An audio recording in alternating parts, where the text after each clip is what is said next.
பதில் சொல்லணும். நீங்க ட்ரால் பண்றதெல்லாம் பண்ணுங்க, அதுக்குன்னு ஒரு லிமிட் இருக்குது. இப்படி தரக்குறைவா பேசாதீங்க. யூடியூபே ஒத்துக்கிறாது நீங்க பேசுறத, அந்த மாதிரி பேசுறீங்க. கிறிஸ்தவர்களுக்கு ஒரு முக்கியமான பண்பு என்ன இருக்குன்னு காட்டுங்க. உங்களை பார்த்தா கிறிஸ்தவன் அப்படின்னு எப்படி தெரியும்? தாழ்மை இருக்கணும் கிறிஸ்தவனுக்கு. இந்த தாழ்மைதான் கிறிஸ்தவத்துடைய அடையாளம். நான் எல்லாம், நான் நினைச்சா என்னன்னாலும் பண்ணிடுவேன் அப்படிங்கிறது கிறிஸ்தவமே கிடையாது. சார்லசனே, இது உங்களுக்கு வார்னிங் ஃப்ரம் ஜீசஸ் கிரைஸ்ட். பார்த்து செயல்படுங்க. இயேசு கிறிஸ்து எல்லாத்தையும் பார்த்துட்டு இருக்காப்புல. இனிமே இந்த மாதிரி பண்ணாதீங்க. அவ்வளோதான். இது உங்களுக்கே தெரியும். காப்பிரைட் ஸ்ட்ரைக்குக்கும் மோகன் அண்ணனுக்கும். நாசரேத்தை சேர்ந்த கேபா அவர்களே, தம்பி அவர்களே, வணக்கம். கர்த்தருக்கு ஸ்தோத்திரம். உங்களுடைய வீடியோவை பார்க்க நேர்ந்தது. சார்லஸ் ஜேவை கண்டித்து உணர்த்தும்படி நீங்கள் சொல்லியிருந்தீர்கள். அதே போல் ஒருவருக்கு ஏண்டு ஒருவரை சாடி பேசியுள்ளீர்கள். மனம் திரும்புங்கள் என்று சொல்லியிருக்கிறீர்கள். கர்த்தருக்கு ஸ்தோத்திரம். அதாவது ஆண்டவராகிய இயேசு கிறிஸ்து மத்தேயு எழுதின சுவிசேஷம் 5வது அதிகாரம் 39-44 இவ்வாறாக சொல்லுகிறார். நான் உங்களுக்கு சொல்லுகிறேன், தீமையோடு எதிர்த்து நிற்க வேண்டாம். ஒருவன் உன்னை வலது கன்னத்தில் அறைந்தால் அவனுக்கு மறு கன்னத்தையும் திருப்பிக் கொடு. அதே போல் 44வது வசனம், நான் உங்களுக்கு சொல்லுகிறேன், உங்கள் சத்துருக்களை சிநேகியுங்கள், உங்களை சபிக்கிறவர்களை ஆசீர்வதியுங்கள், உங்களை பகைக்கிறவர்களுக்கு நன்மை செய்யுங்கள், உங்களை நிந்திக்கிறவர்களுக்காகவும் உங்களை துன்பப்படுத்துகிறவர்களுக்காகவும் ஜெபம் பண்ணுங்கள். கர்த்தருக்கு ஸ்தோத்திரம். பாருங்கள், நீங்கள் என்னெல்லாமோ சொன்னீங்க, கிறிஸ்துவ பண்பு அப்படி இப்படின்னீங்க. ஆனாலும் துன்பப்படுத்துகிறவர்களுக்காகவும் நிந்திக்கிறவர்களுக்காகவும் ஜெபம் பண்ணணும். புரியுதுங்களா இல்லையா? அதே போல் அந்த மோகன் சிலாசரஸ் ஐயா அவர்களுடைய பதிவிலே அந்நிய பாஷையை வச்சு ஜெபம் பண்ணு, அதுக்கு அடுத்தாக்கில் பார்த்தா ஆவியில் ஜெபம் பண்ணு, ஆவியில் நிரம்பி ஜெபம் பண்ணு அப்படின்னு சொல்லுவது எந்த அடிப்படையில் சொன்னார்? வேத வசனத்தின் அடிப்படையாக எந்த வசனத்தில் சொன்னார் அப்படிங்கிறத தெளிவாக சொல்லணும். அதே போல் மைக்கை வாங்கினது முதலாவது தவறு. புரியுதுங்களா? எவ்வளோ பெரிய ஊழியக்காரராக இருக்கட்டும் வைத்துக்கொள்ளுங்கள், எந்த பெரிய ஊழியராக இருந்தாலும் தப்புன்னு சொன்னால் தப்புன்னு சொல்லணும். அதுதான் கிறிஸ்துவ பண்பு. ஒருவருக்கொருவர் கீழ்ப்படிந்து பொத்தி சொல்லி இருக்க கடவோம் அப்படி இருக்கு. புரியுதுங்களா? ஒருவர் உங்களை திட்டுறாங்களா, நிந்திக்கிறாங்களா, அவங்களுக்காக ஜெபம் பண்ணுங்க. அதான் நம்முடைய கடமை. அதை விட்டுட்டு அவருக்கு ஏண்டு பேசுகிற மாதிரி இந்த சகோதரனை நீங்கள் இது பண்ணுறது கைவிட்டீங்க பார்த்தீங்களா?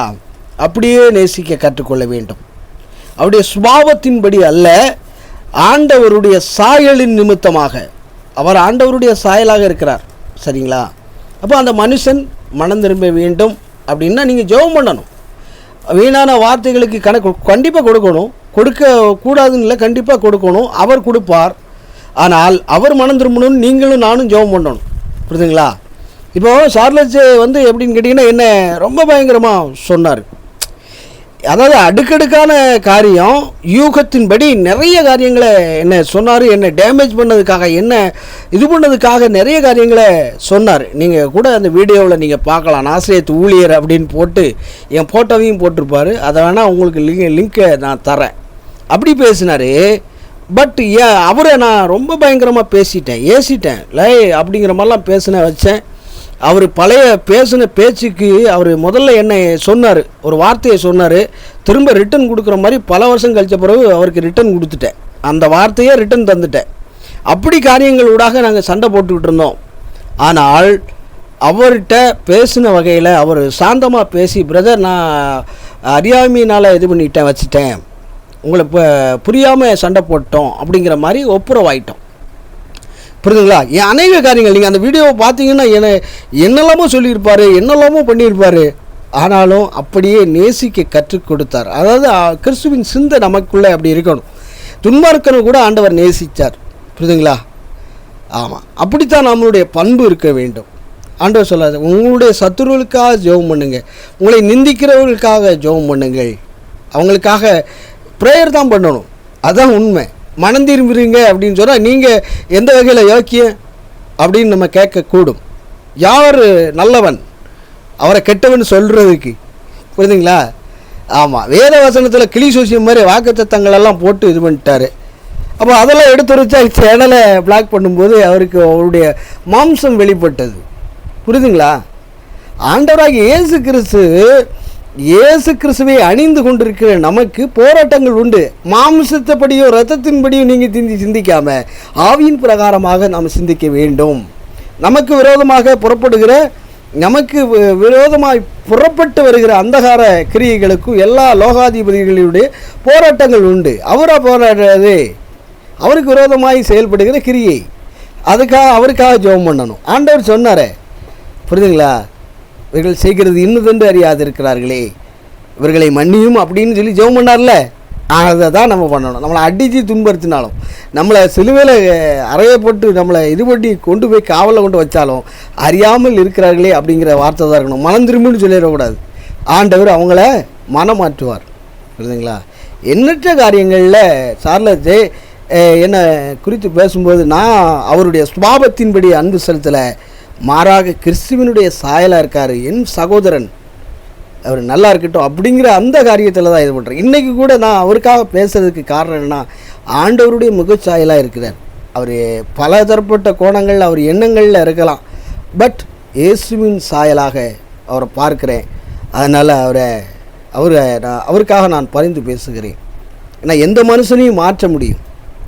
அதாவது கலாத்தியர் 1வது அதிகாரத்தில் பவுல் இப்படி சொல்கிறாரு, நான் எல்லா மனுஷரை விட தேறினவனா பாரம்பரியத்தில் இருந்தேன், பெரியவங்க மூத்தவங்கன்னு பார்க்காம எல்லாத்தையும் துன்புறுத்தின, சபையை துன்புறுத்தினாராம், அடித்து நொறுக்குனாராம். பாரம்பரியம் அவருடைய வைராக்கியம் அப்படி பக்தி வைராக்கியமாக இருந்திருக்கு.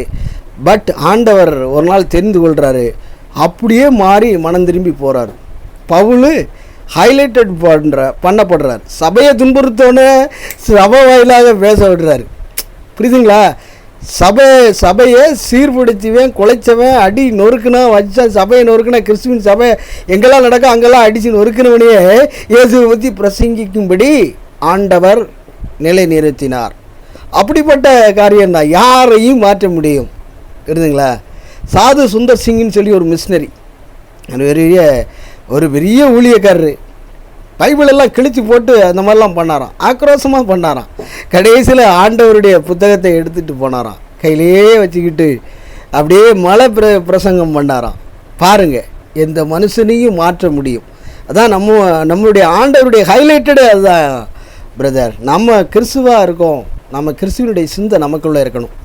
பாருங்கள், இப்போது உங்களை போன்று மற்றவர்கள் யாராவது ஒருத்தர் அந்த சிலுவையில் இயேசுவை போல் சிலுவையில் அறையப்படும் போது 2 கல்லில் ஒரு கல்லை ஏதாவது ஒரு எக்காலம் பண்ணதான் இன்னொருத்தர் என்ன சொல்கிறான், ஐயா நீங்கள் போகிற இடத்துக்கு என்னையும் நினைத்தரலாம் அப்படின்னு சொல்லும்போது, ஐயாயோ நானே வேதனையில் இருக்கேன், வழியில் இருக்கேன், இதில் இருக்கேன் அப்படிங்கிற மாதிரி சொல்லிடுவீங்க.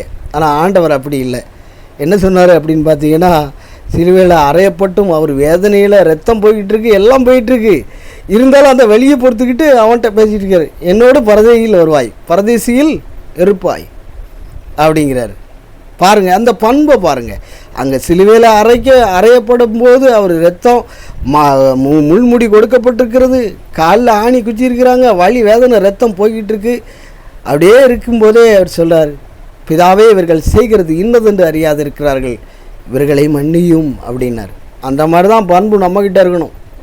புரியுதுங்களா? யூடியூப் சேனல்காரன் பண்ணால் வச்சான் அப்படின்னா எதுக்கு சைக் கொடுக்கணும், தேவையே கிடையாது. இந்த மாதிரியான அதாவது கிறிஸ்துவ நிமித்தம் வரும் பாடுகள் உபத்திரவங்கள் எல்லாமே நன்மைக்கென்றே நான் நம்பணும். புரியுதுங்களா? வாக்குத்தத்த கிளி சோசியம்னு சொல்லி எல்லாரையும் இது பண்ணாங்களே, அப்பமெல்லாம் சொல்லதுக்கு யார் இருந்தா? புரியுதுங்களா?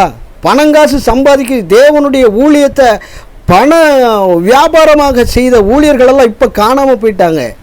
அதற்கு காரணம் சார்லஸ் தான். அதில் எந்த மாற்று கருத்து இருக்க முடியாது. புரியுதுங்களா? இவரே வாக்குத்தத்தம்னு சொல்லி இந்த வாக்குத்தத்தம் தருவார் அப்படின்னு சொல்லிட்டு நிறைய காரியங்களை மோகன் சிலாசஸ் பண்ணாங்க. அதை வலியுறுத்தி சொன்னதுக்கு தான் சேனலை பிளாக் பண்ணிட்டாங்க. அப்போ ஒருத்தர் பெரிய ஊழியர் என்ன தப்பு பண்ணாலும் பேசாமல் இருந்துடணுமா? வேதத்துக்கு மாறாக பேசுனா விட்டுறணுமா? தப்பு இல்லை. சத்தியத்தை உபதேசத்தை கற்றுக்கொண்டவன் உபதேசத்தில் நிலைத்திருக்கணும், உண்மையான வசனத்தை சொல்லணும். புரிதுங்களா? வாக்குத்தத்தம் நமக்கு கிடையாது, இஸ்ரவேல் ஜனங்களுக்கு தான்.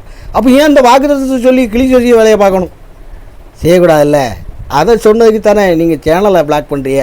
அப்போ சேனலை பிளாக் பண்ணும்போது அவருக்கு என்ன ஆகுது? மாம்சம் வெளிப்படுது. இப்படி சொன்னதுக்கு சேனலை பிளாக் பண்ணிட்டீங்களே, அப்போ ஏன் திருந்தாமல் விட்டீங்க? ஒரு காரியத்தை சொல்லும்போது, ஒரு காரியம் இதெல்லாம் நீங்கள் தவறாக இருக்கீங்க அப்படின்னு ஒருத்தர் சொல்லும்போது அதற்கு ஏன் நீங்கள் பிரதியுத்தரம் சொல்லாமல் போயிட்டாரு நம்முடைய முகன்சி அண்ணன்? ஏன் சொல்லாமல் போயிட்டீங்க? உபதேசம் இயேசுவின் உபதேசத்தில் இருக்கும். நியாயப்பிரமாணம் முழுவதையும் மாற்றி அமைத்து விட்டார். நான் உங்களுக்கு சொல்லுகிறேன் அப்படின்னு சொல்லி எல்லா இடத்துலையும் சொல்கிறார். நான் உங்களுக்கு பூர்வத்தாருக்கு உரைக்கப்பட்டது நான் உங்களுக்கு சொல்லுகிறேன். திமையோடு எடுத்து நிற்க வேண்டாம், கண்ணுக்கு கண் பல்லுக்கு பல்லு. இதெல்லாம் முதல்ல நீங்கள் பூர்வத்தார் அந்த மாதிரி பண்ணிட்டு வந்தீங்க, அப்படி செய்யக்கூடாது அப்படிங்கிற மாதிரி ஆண்டவர் புது டெஸ்டமெண்ட் நியூ வேலை சொல்லியிருக்கிறாரு. அப்போ அதையே நம்ம நியாயப்பிரமாணத்தை கொண்டு அப்போ எல்லாத்தையும் பிடிச்சோம்னா நியாயப்பிரமாணம் முழுவதையும் கடைப்பிடிக்கணும், ஒன்றையும் விடக்கூடாது. அப்போ ஆடு மாடெல்லாம் வெட்டணும், எல்லாம் தான் இருக்குது லேவியராகமம்ல. அப்போ இயேசு வந்ததுக்கு உண்டான முகந்திரமே இல்லை. அவர் செய்த வாக்கு தத்தம் நித்திய ஜீவனை கொடுப்பேன் என்பதே வாக்கு தத்தம். அப்போ வாக்கு தத்தம் சொல்லி கிளி சேசிய வேலையை பார்க்கும்போது ஒருத்தர் சொன்னார்னா அவருடைய சேனலை பிளாக் பண்ணுறது எந்த வகையில் நியாயம்? இதை கேட்டதுக்கு தான் நீங்கள் சேனலை பிளாக் பண்ணுறீங்க. அப்போது அவருடைய மாம்சம் வெளிப்படுது. இது சொன்னதுக்காக சேனலை பிளாக் பண்ணணும்? அவர் பேசிட்டார், சரி ரைட்டு, அவருக்கு உண்டான காரியத்தை ஆண்டவர் பனிஷ்மெண்ட் பண்ணுவார். பட் நம்மளுடைய கடமை என்ன? கிறிஸ்துவனுடைய கடமை என்ன? அவங்களுக்காக ஜெபம் பண்ணணும். அவர் மனம் திரும்புறதுக்காக ஜெபம் பண்ணணும். ஆண்டவரே மனம் திரும்புங்க, அவங்கள எடுத்து பயன்படுத்துங்க, சார்ல ஜெப பயன்படுத்துங்கன்னு சொல்லி ஜெபம் பண்ணணும். இதுதான் கடமை. சொம்பு தூக்குற வேலையே இருக்கக்கூடாது. வேதத்துக்கு நோ காம்ப்ரமைஸ். வேதத்தில் ஒன்றை கூட்டவோ குறைக்கவோ இல்லாத பொருளாக சொல்லவே கூடாது. அதுதான் உண்மை. கர்த்தருக்கு ஸ்தோத்திரம். நல்லா பாருங்கள், கர்த்தருக்கு ஸ்தோத்திரம்.